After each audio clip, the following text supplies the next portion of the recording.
Ah, quando eu vi pela primeira vez essa fisionomia, eu levei um susto de o ver debaixo da batina, dentro da batina.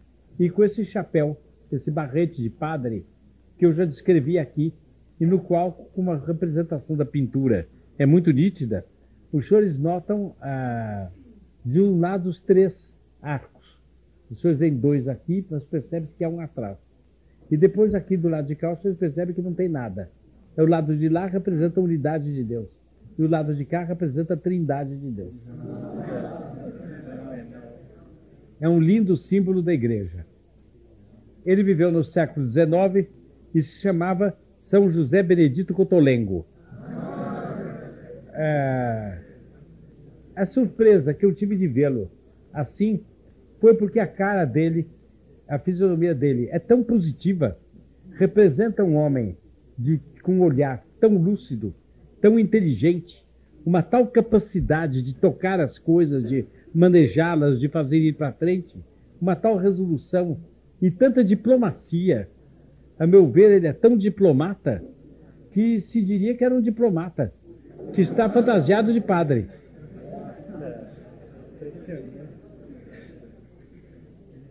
Não sei se os senhores notam, por exemplo, no rosto cheio, a decisão e o que ele quer e o que ele quer. Mas no olhar vivo, olhos de um tamanho médio dado para grande, no olhar vivo, o desenho tão nítido do olhar e a vitalidade do olhar, exprimindo tanto a resolução e a faculdade de fazer aquilo que os ilustres e inteligentíssimos patrícios dele, italianos, chamam fare delle combinazioni. Vários dos senhores sabem o que é isso. Bem, fazer combinações de toda ordem, políticas de toda ordem.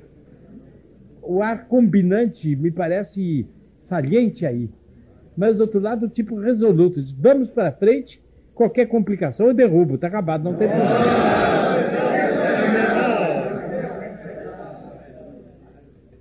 Esse talento todo foi aplicado por desígnios da providência para uma obra de caridade das mais insígnes que há na história da igreja, em Turim, e eu tive ocasião de visitar essa obra de caridade. Chama-se Il Cotolengo, porque o nome dele se tornou tão famoso em Turim, e ele era um homem tão prodigioso, que passou o nome para a obra, que chama-se Il Cotolengo. O que é Il Cotolengo? Ele formou a resolução, inspirado pela graça, a resolução de aceitar absolutamente todos os pobres que se apresentassem. Desde que fosse um autêntico pobre, não fosse desse tipo de falso mendigo, que encolhe o braço, que toma asa e não sei o quê, para parecer aleijado e viver de esmola. Desde que fosse um autêntico pobre, ele recebia, tivesse ou não tivesse dinheiro. Viesse de onde viesse. Ele poderia dizer, Turim era naquele tempo capital de um reino que depois ficou à testa do reino da Itália, quando toda a Itália se uniu. Era o reino do Piemonte. Ele poderia dizer, eu só recebo pobres do Piemonte. São tantos que eu não dou conta desses. Os outros vão encontrar outros sacerdotes caritativos nos seus países para os atenderem. Aqui não vai. Ou piemontês ou fica de fora.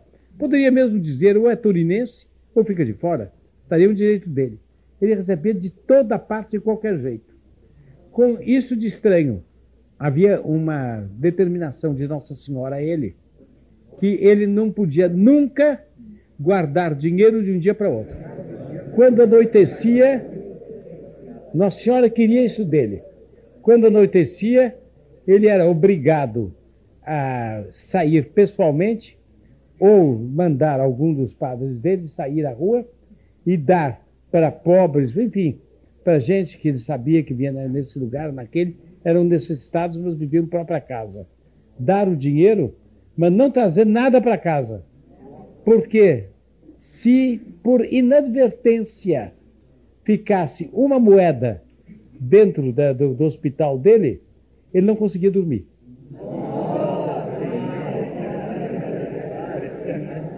E por causa disso, quando ele não conseguia dormir, ele dizia de si para consigo: devo ter algum dinheiro guardado na minha escrivaninha.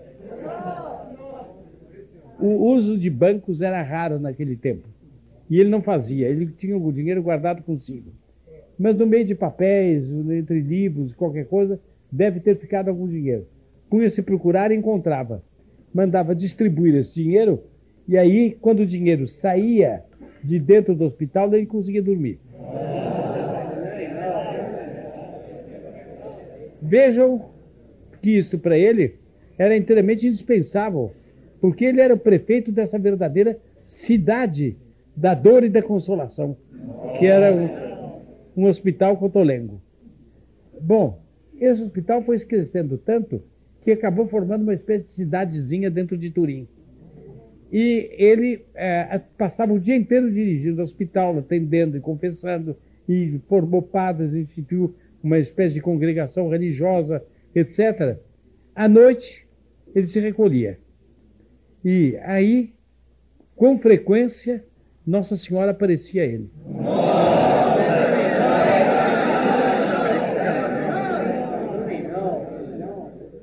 Ele tinha duas peças, dois quartozinhos, que constituíam, vamos chamar isso, do apartamento dele, dentro do conjunto monumental de prédios que, por esmolas obtidas por ele, eram construídas assim.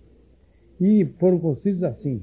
Eram duas saletas, uma em que tinha a cama dele, muito modesta, e outra em que tinha o escritório dele, em que provavelmente, eu presumo, ele recebia gente. Era uma mobiliazinha francamente pobre, de madeira, não vi almofada, não vi forro, não vi nada.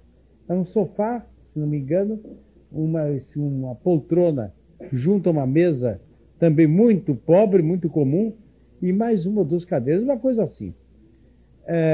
E numa das cadeiras que se identifica até hoje, nas aparições mais demoradas, Nossa Senhora sentava para falar com ele.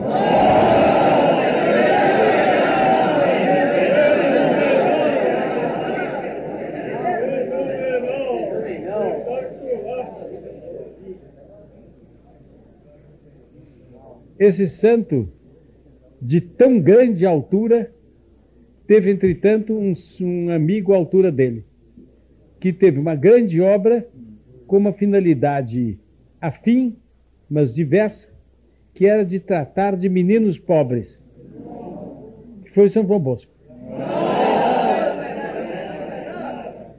Os dois eram muito amigos e se interconsultavam, se interorientavam mutuamente, embora as obras deles fossem diversas.